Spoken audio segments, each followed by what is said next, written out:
Bonjour à tout le monde. Donc aujourd'hui, je vais vous présenter les travaux que l'on réalise à l'INRAE de Bordeaux. Nous travaillons sur l'abricotier et sur l'amandier et nous essayons d'utiliser et d'identifier les espèces sauvages à l'origine de ces espèces cultivées fruitières et également de voir jusqu'à quel point on peut les utiliser dans les programmes de sélection. Donc d'abord, avant de démarrer, je voudrais remercier Madame Daté pour l'invitation, pour cette présentation. Et pour les questions, bien sûr, vous pouvez toujours me contacter à mon adresse email véronique.decroc@inrae.fr. Donc, avant de démarrer, je voudrais également remercier, au niveau des collaborations, les personnes qui ont participé à tout ce travail. Donc, les partenaires, les collègues que j'ai à l'INRAE de Bordeaux, mais également au GAFL en Avignon, le CNRS avec Amandine Corny et Tatiana Giraud, Shuo Liu qui a fait une thèse chez nous à Bordeaux et qui est reparti depuis dans le Liaoning en Chine. Et bien sûr, la participation des collègues en Espagne, au CRAG, en Grèce, en Turquie, et le CEBIB à l'Université de Bordeaux, qui nous aide beaucoup sur la partie bioinformatique. Donc tout ce travail, en fait, a été réalisé. Au départ, il a démarré, en fait, avec un financement par le projet européen STONE, qui a ensuite été supporté par un projet Prima qui s'appelait FreeClimb, et maintenant il continue dans le cadre d'un projet européen qui s'appelle FruitDiv, que je coordonne. Donc, nous travaillons sur les espèces fruitières et quels sont les défis majeurs actuels de la production de fruits en Europe. En fait, dans le cadre de l'adaptation au changement climatique, c'est principalement le manque de froid en hiver qui en fait ne permet pas de satisfaire les besoins de dormance des arbres, des vagues de chaleur en été qui provoquent sécheresse et des problèmes d'initiation florale, l'apparition également de nouvelles espèces de ravageurs et de maladies contre lesquelles les arbres n'ont pas du tout de résistance naturelle, ou très peu. Et également, un autre défi que l'on rencontre dans la production fruitière en Europe, c'est la réduction, voire l'interdiction de l'utilisation de produits chimiques, avec une intensification du développement de variétés naturellement résistantes qui va devoir être mise en place, et le développement de vergers plus résilients, incluant des pratiques agroécologiques. Donc, pourquoi les espèces sauvages, elles pourraient être intéressantes en fait dans le cadre de la production fruitière? Pourquoi elles pourraient nous aider en fait? Ce qui s'est passé pendant la domestication, c'est en fait une perte de diversité. La domestication, elle a conduit à une réduction de 80% de diversité chez le pêcher, comme présenté ici, entre Prunus davidiana, qui est une espèce sauvage non domestiquée en Chine, et que l'on compare avec le pêcher, on se rend compte qu'il y a plus de 80% de réduction de la diversité. Chez l'abricotier, on en a un peu moins, 30%, mais néanmoins, c'est quand même un tiers de perte de diversité. Donc, on sait que la réduction de diversité, en fait, ça coïncide avec une perte de variabilité dans les caractères agronomiques d'intérêt.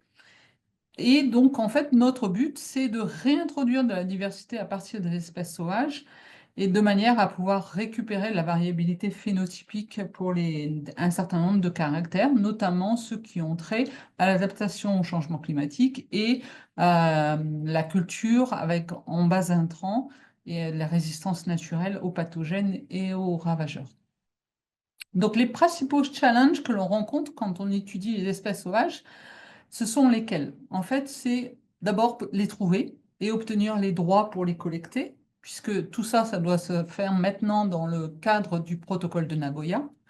Les identifier de manière non ambiguë, de manière à vraiment faire les différences entre les différentes espèces sauvages, mais également entre les espèces sauvages et les espèces cultivées, de manière à vraiment bien les distinguer et savoir comment on peut réintroduire des espèces sauvages dans le matériel domestiqué. Également les caractériser au niveau génétique et au niveau phénotypique, et les conserver in situ, ex situ, en corps collection. C'est ce qu'on appellera l'accord collection dans le cadre de nos travaux. Et également les utiliser en sélection, c'est-à-dire que ça présente généralement un certain nombre de problèmes, les espèces sauvages, c'est-à-dire il y a Ils ont un fardeau génétique qui est en lien avec des mutations délétères et également des caractères qui ne sont pas du tout voulus dans le matériel cultivé. Donc, il va falloir prendre ça en compte dans les programmes de sélection. C'est le sujet en fait du projet Fraudive qui part de trouver, identifier les espèces apparentées aux espèces cultivées jusqu'à comment les utiliser en sélection. Et ça, c'est un projet qui a lieu, que l'on mène actuellement à la fois chez la pomme, chez les espèces apparentées à la pomme, à la poire, à la cerise, à l'abricot, à la prune et à l'amande.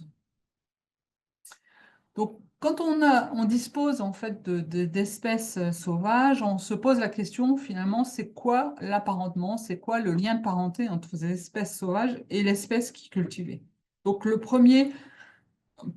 première preuve de concept que l'on a étudiée à Bordeaux a été menée sur l'abricotier, puisqu'on a pu avoir accès aux populations naturelles d'espèces sauvages apparentées à l'espèce cultivée. L'espèce cultivée, c'est Prunus armeniaca, que vous voyez ici représenté avec les fruits, les fleurs et le port de l'arbre. En fait, on trouve des populations naturelles de Prunus armeniaca qui sont encore disponibles et présentes sur les contreforts de l'Himalaya en Asie centrale, donc ça veut dire au sud du Kazakhstan, au nord du Kyrgyzstan et également en partie dans l'Ouzbékistan et le Tadjikistan. À part cette espèce Prunus armeniaca, il existe d'autres espèces dans la même section taxonomique qui s'appelle Armeniaca également. C'est le Prunus sibirica, c'est-à-dire l'abricotier sibérien, qui se trouve à la fois en Russie, en Sibérie bien sûr, en Mongolie, mais également dans le nord de la Chine et dans l'est de la Chine. Il y a également le Prunus manchurica, d'où son nom Mandchourie. Donc, on le trouve du côté est de la Chine, en Mandchourie et en Corée. Le Prunus moumé, que l'on va appeler l'abricotier ornemental, ou le flowering apricot, c'est-à-dire l'abricotier qui fleurit.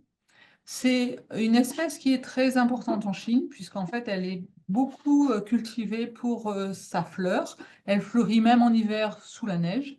Au niveau culturel, c'est très important. On la retrouve beaucoup dans les dessins chinois d'il y a 1000 à 2000 ans. Le Prunus brigantina est la seule espèce de cette section taxonomique qui n'est pas présente en Asie, mais par contre, on la trouve dans les Alpes. C'est vraiment une spécificité européenne et une spécificité française et italienne, puisqu'on la trouve que dans les Alpes du Sud et dans le nord de l'Italie, du côté de Turin. Donc, à partir de ce matériel, de ces populations que l'on a identifiées et qu'on a échantillonnées, on a rapporté en France les feuilles et les noyaux et on a commencé à étudier la diversité qui existe dans ces populations naturelles de ces différentes espèces et de la comparer à l'espèce cultivée. Donc, l'espèce est cultivée un peu partout dans le monde actuellement, mais on distingue deux gros groupes l'abricotier européen, que vous voyez ici représenté en gris, qui est tout autour du pourtour méditerranéen, et l'abricotier chinois, qui est cultivé un peu partout en Chine, de l'est à l'ouest de la Chine. Donc, sur la base de données génomiques à haut débit, on a reséquencé en fait, tous les génomes de ces individus que l'on avait introduits en collection. Donc, sur la base de ces données génomiques, nous avons mené des modélisations des inférences bayésiennes qui ont montré, pour essayer de trouver en fait l'origine de l'abricotier qui a été cultivé. Et on a mis en évidence d'abord deux groupes génétiques de Prunus armeniaca qui se trouvent ici en Asie centrale, le groupe rouge que l'on va généralement appeler W1 et le groupe jaune que l'on va appeler W2. Il se trouve ici au niveau de l'Asie centrale, le groupe jaune étant plus au nord que le groupe rouge.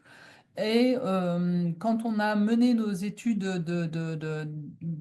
d'inférence pour essayer de trouver l'ancêtre de l'abricotier cultivé, nous avons mis en évidence une domestication de l'abricotier chinois environ 3000 ans, il y a 3000 ans. Et cette domestication a À l'origine, c'est le groupe W1, le groupe rouge que vous voyez ici. Donc, c'est vraiment ce groupe W1 qui est à l'origine de l'abricotier chinois. Pour l'abricotier européen, c'est différent, c'est le groupe jaune qui est l'ancêtre. Et l'origine de la domestication est plus récente, à environ 2200 ans pour sa domestication. Donc, deux événements indépendants de domestication à partir de deux groupes, Prunus armeniaca sauvage, distincts. Et en fait, chacun ont été suivis par des événements assez spécifiques. Par exemple, pour l'abricotier chinois, puisqu'en fait, en Chine, il existe également d'autres espèces sauvages, il y a eu une hybridation interspécifique récurrente pour l'abricotier chinois. Donc, on va retrouver beaucoup d'espèces, de traces de ces espèces Mandchurica, Sibirica et Moumé dans l'abricotier cultivé chinois. Et également, on va constater qu'il n'y a pas de perte de diversité, mais plutôt une augmentation de la diversité. Et tout ça, c'est en lien avec l'hybridation interspécifique. Par contre, pour l'abricotier européen, on a une perte de diversité, puisqu'il n'y a pas eu d'hybridation ensuite avec les espèces locales qui étaient présentes également sur le territoire européen. Et en plus de ça, on a vu l'apparition d'un système d'auto-incompatibilité qui fait qu'en fait, beaucoup des cultivars européens sont autocompatibles. Donc, bien sûr, beaucoup plus homozygote que l'abricotier chinois. Cette mutation, en fait, elle est apparue lors de l'introduction de l'abricotier en Europe, du côté ouest de l'Eurasie, et elle est apparue très certainement au niveau du Caucase ou de l'Anatolie de l'Est, et c'est une mutation dans un des deux gènes qui contrôle l'auto-incompatibilité. Donc, il y a deux gènes, le gène SFB et le gène sRNase. Et c'est une insertion qui va muter ce gène SFB qui conduit à l'autocompatibilité. Donc, du coup, on retrouve en Europe environ 70% des cultivars qui sont autocompatibles, tandis qu'en Chine, il y a moins de 10% des cultivars qui sont autocompatibles. Pour l'origine de l'amandier cultivé, donc on a essayé de continuer la même approche, mais cette fois pour l'amandier, c'est un peu plus compliqué. Parce que chez l'amandier, la section taxonomique Amygdalus est beaucoup plus large. Et si on met de côté les espèces qui sont apparentées au pêcher, que l'on garde que les espèces qui sont apparentées à l'amandier, il nous en reste quand même encore beaucoup. Donc il y a beaucoup d'espèces apparentées qui partagent en plus la même aire de distribution. Donc, par exemple, on va retrouver dans la section Eamygdalus, qui est la section dans laquelle on trouve également l'espèce cultivée Prunus russis, hein. On va retrouver Prunus bucarica en Asie centrale, Prunus curamica également en Asie centrale, Prunus felsiana dans le Caucase et en Anatolie de l'Est. Prunus orientalis, que l'on retrouve euh, tout au long du Moyen-Orient, de l'Anatolie de l'Est jusque là-bas en Iran. On va retrouver également le Prunus webii. Et là, celui-là est plutôt spécifique au pourtour méditerranéen.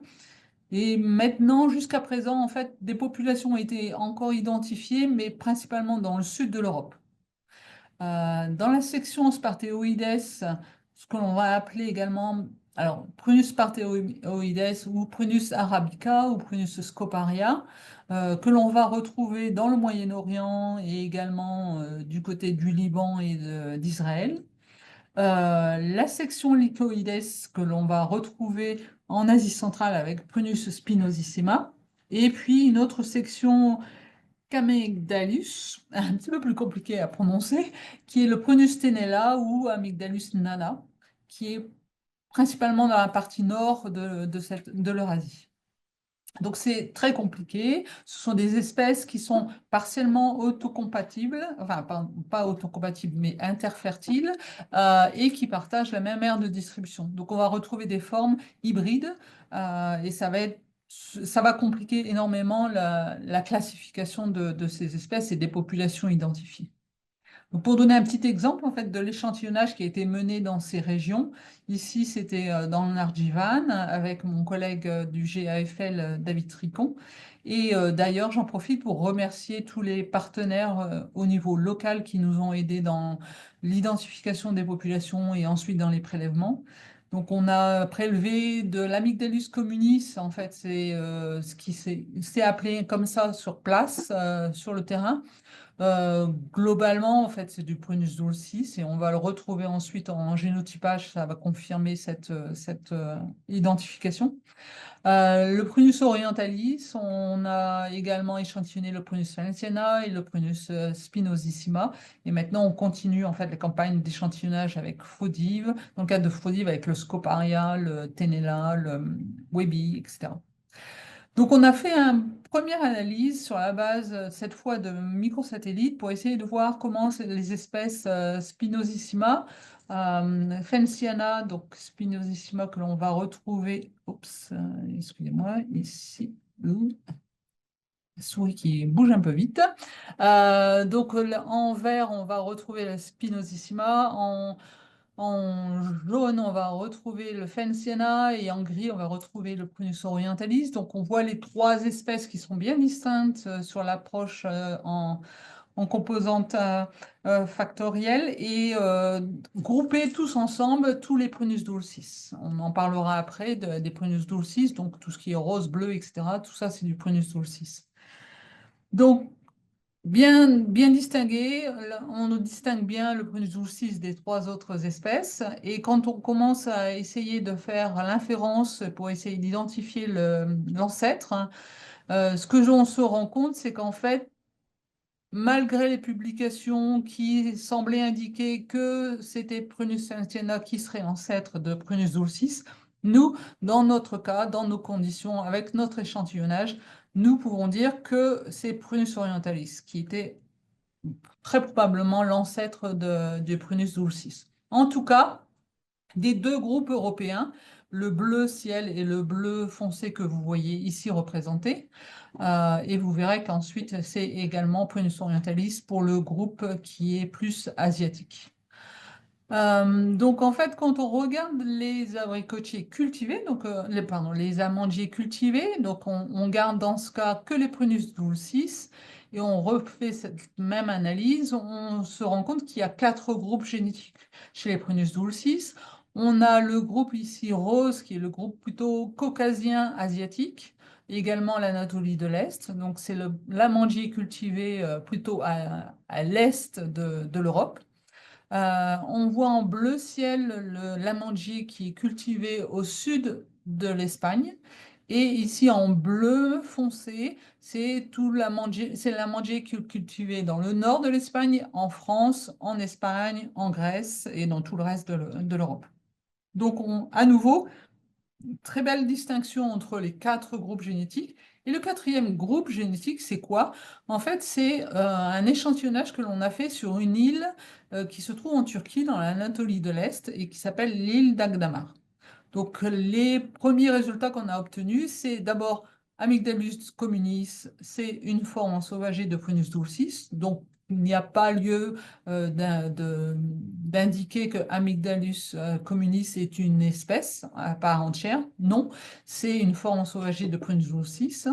Le groupe cultivé américain correspond en fait à ce groupe foncé, bleu foncé, qui est le groupe de l'Europe hors le sud de l'Espagne. Et en fait, se pose également la question, est-ce que les amandiers de l'île d'Agdamar seraient une forme cultivée très ancienne? Donc c'est quelque chose qu'on va essayer de regarder à l'avenir pour essayer de comprendre ce qui se passe. C'est quoi cette île d'Agdamar? Donc c'est une île qui se trouve sur le lac de Van. Ici est représentée la carte de la Turquie, avec ici à l'est, en Anatolie de l'Est, le lac de Van. Et sur le lac de Van se trouve une île qui s'appelle l'île d'Agdamar. Et sur cette île, il y a que des amandiers. Tous ces arbres c'est une population d'amandiers que l'on a échantillonnée. Et on se pose la question, en fait, si c'est une forme ancienne de Prunus dulcis qui est restée sur cette île et qui a évolué de manière isolée, et c'est également ou potentiellement un résultat ce qu'on appelle un effet de island effect, qui est une dérive génétique qui est due à l'isolement de la population, avec une réduction très forte de la diversité. Alors, il n'y a pas trop de réduction de la diversité, mais par contre, c'est sûr qu'il y a une différenciation plus forte et beaucoup d'homozygosie, très certainement due à un effet de consanguinité. Donc, c'est une histoire complexe de la mangier que l'on peut voir ici, qui fait suite en fait à des hybridations et qui a été suivie également par des hybridations récurrentes avec les espèces sauvages apparentées. Donc, on voit que les amandiers d'Europe, donc le groupe bleu ciel, le groupe bleu foncé, ainsi que les amandiers du Caucase et d'Asie, viennent tous de Prunus orientalis. Et qu'est-ce qui s'est passé? En fait, donc l'origine serait ici au niveau du Moyen-Orient, avec ensuite un transfert à nouveau vers l'Asie centrale, puisqu'en fait, à l'origine, l'amandier vient d'Asie centrale, mais bon, la forme domestiquée a ensuite été propagée à nouveau vers la partie Asie centrale. Et également une diffusion par le nord de la Méditerranée qui a été à l'origine du groupe bleu foncé, et également une dissémination vers l'ouest de l'Afrique et le sud de l'Espagne par le nord de l'Afrique, et c'est à l'origine du groupe bleu ciel. Ça a été confirmé par un travail qui a été publié il y a 2, 3 ans, qui a montré qu'en fait, l'origine de l'amandier cultivé est vraiment très, très, très étroite. Très peu de cultivars sont à l'origine de l'amandier. Trois variétés fondatrices principalement sont à l'origine de la plupart des variétés d'amandiers qui sont actuellement cultivées. Donc il y a encore beaucoup de potentiel par rapport à tout ce qui peut être disponible, notamment du côté asiatique, parce que ces trois variétés d'amandiers fondatrices ne sont pas du tout du groupe asiatique, donc ça peut donner un joli potentiel, mais également dans les espèces sauvages.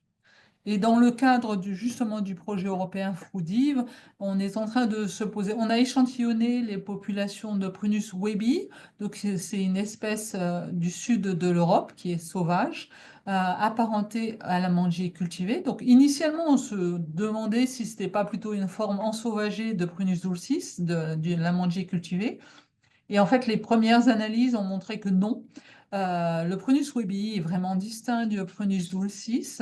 Donc maintenant, l'autre question qui se pose, c'est finalement quel a été le rôle de l'hybridation entre l'amandier cultivé et le Prunus webi sur la typicité des cultivars dans chaque région indiquée ici. Donc par exemple en Espagne, dans le sud de l'Italie, également dans le sud des Balkans. La question, c'est est-ce que le Prunus webii a été un contributeur majeur dans l'adaptation locale de l'amandier cultivé? Donc, à part toutes ces analyses sur l'origine, retracer l'origine des espèces cultivées, on s'est également posé la question, finalement, la domestication, est-ce que ça a eu un impact important sur, bien sûr, la diversité génétique? Donc, je vous l'ai montré au début, oui, chez l'abricotier, on s'est rendu compte d'une réduction de 1/3, mais également sur les génomes en eux-mêmes de l'abricotier et de l'amandier. Donc, quand on regarde, effectivement, ici, ce sont des représentations en roue, en cercle des génomes de l'abricotier. Donc, on a ici, à l'extérieur, on a les trois génomes cultivés que l'on a utilisés comme référence. Et ensuite, on a les trois génomes des espèces non cultivées, non domestiquées, que l'on a utilisés pour comparer.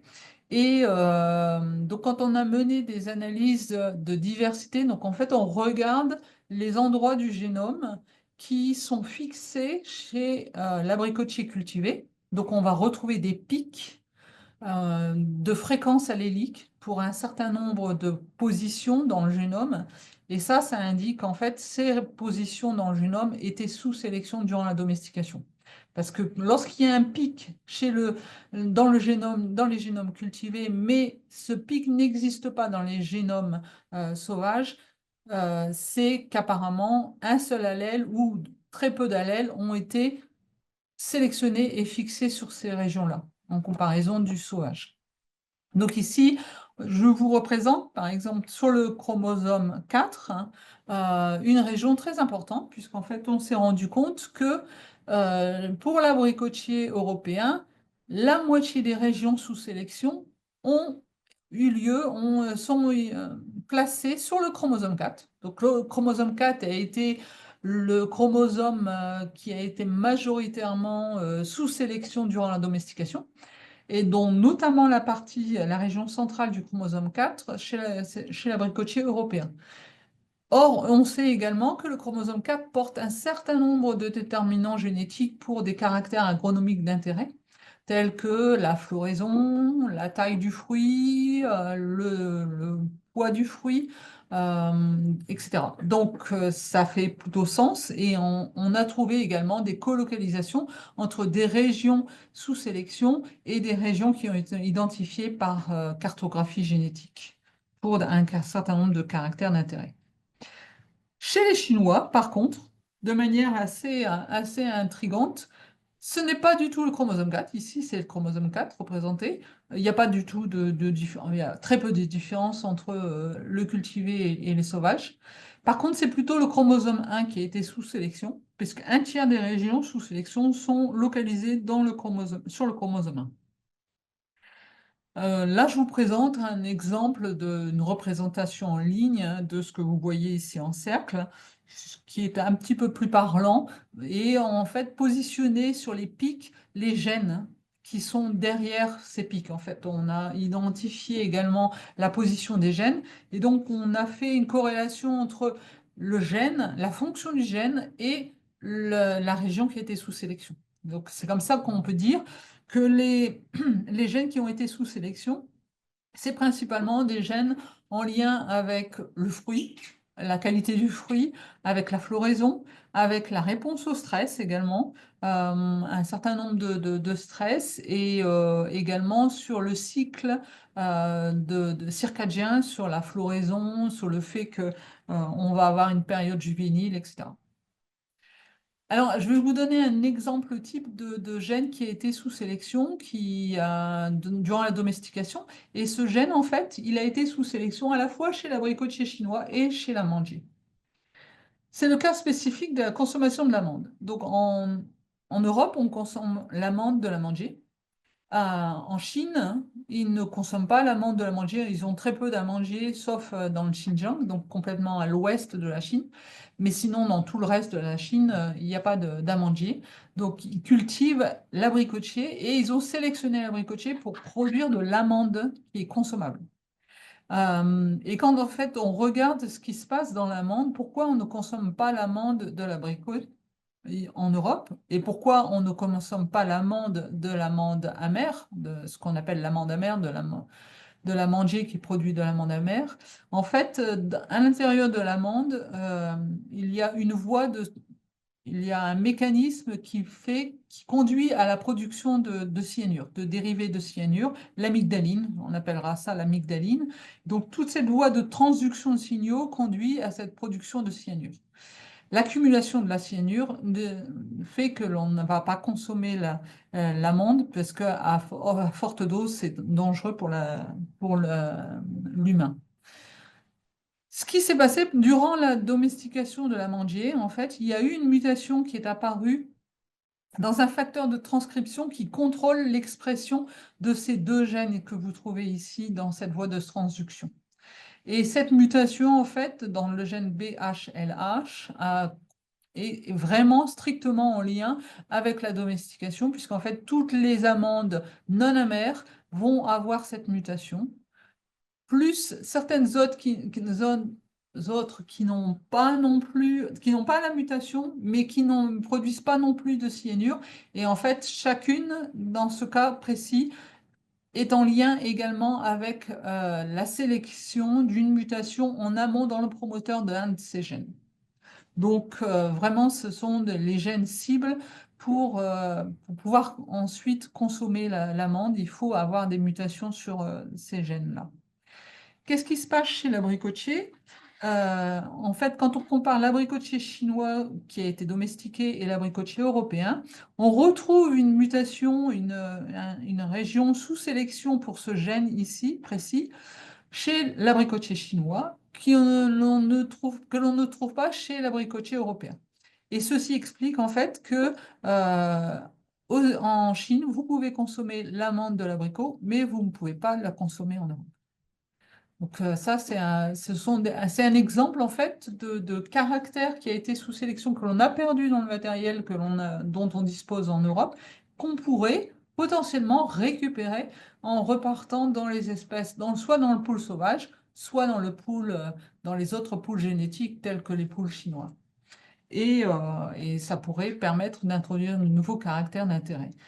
Il y a également un bon nombre d'autres caractères qui sont également intéressants, tels que les résistances aux pathogènes. Quelque chose que l'on travaille ici à Bordeaux, notamment la résistance à la charca, la résistance à l'oïdium et à la résistance à d'autres pathogènes et d'autres ravageurs. Et donc, ça pourrait être super intéressant dans le futur pour la sélection. Voilà, je suis, je pense, arrivée au bout de ma présentation. Donc, je suppose que ça a soulevé pas mal de questions. Donc, ne vous gênez pas. Vous pouvez me contacter à mon adresse email véronique.decroc@inrae.fr et contactez-moi si vous avez des questions ou si vous voulez avoir des nouvelles, savoir qu'est-ce qui se passe dans le projet Frudive. Bien, vous êtes les bienvenus pour me contacter. Merci beaucoup.